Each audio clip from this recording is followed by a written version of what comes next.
find me funny. All right, today we are talking about cool weather crops. So it's the middle of March. It's a great time here in Utah to start cool weather crops. So this includes things like peas, which the rule of thumb for peas is St. Patrick's Day. So you can always remember green peas, St. Patrick's Day.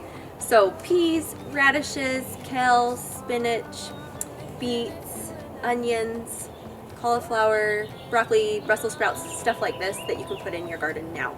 So when I'm doing my cool weather crops, I like to have a few things ready to go. And one of the things I like to do is to have, so this is a garden fork or like a pitchfork. I like to have one of these, and if you have like a rototiller, I like this one. It's called a Mantis. It's a little bit smaller than, like there's some really large ones. So if you have a small garden space, or if you're a woman that maybe you feel like you need not so much power as some of the big tools, so I like to use those. So I'm just gonna go through and turn this soil so that it is like any of my organic matter from the garden from last fall or this spring can get worked into the soil. It's very good for your soil. So I'll just go along and do that. Then once my soil is turned, if I have big clumps, I can just take a rake and kind of rake through and smooth things out.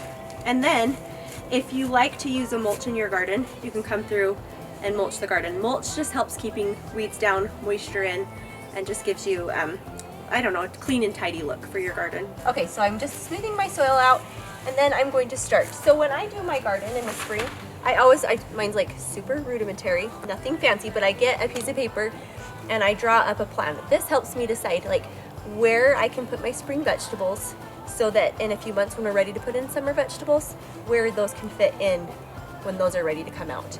So I always make myself a little plan so that I can keep enough space for everything I'd like to grow. So if we were going to be planting peas, you can start by soaking your peas. I never do, but you can. I always just put mine straight in the garden. If you're going to be planting in the spring for your cool weather crops, if there's like tons of storms coming in, there's snow, and it's St. Patrick's Day, don't worry about planting your peas. You can wait a few weeks and they'll be just fine. So you're going to make a row, and I do this, this is about 1 inch or 2 inches deep. I just come along, super simple.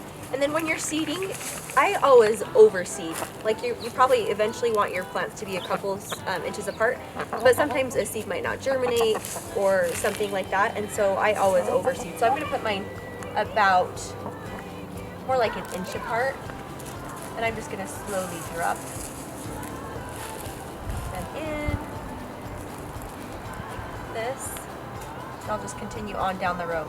And then once they're all in, I'm just going to gently push the soil back from each side of my trellis like this, and then just pat them in. And then I will water them for the first few weeks. I just want to keep them moist so that they will germinate. So you're just going to give your seeds anywhere from like 7 to 14 days to germinate, and you'll start to see them coming up. Once they germinate, then we can go in and thin and clean up, because then we'll know what has actually decided to seed. So once my seeds have germinated and they've come up and they're about I'd say 2 to 3 inches tall, that's when I'm going to go in and I'm going to do what's called thinning. And to thin them, I'm just going to go out and pull out every few plants to be able to space them out more, and that way nutrients can go to the plant. Like if they're all too close together, you're not going to get the nutrients you need for each plant. They're going to be competing against each other. So this will help you have healthier, bigger plants. If you are really careful, you can, instead of just pulling them out and tossing them or giving them to the chickens, you can actually like move them to the end of your row and transplant it, and then you would just have a new plant to start. So, and that's all that you do, and we're just going to go through and do all the different crops. I've got my packs of seeds. I'm going to be doing beets, arugula, onions, radishes. I've got a few different kinds of radishes I'm doing, so it will be fun.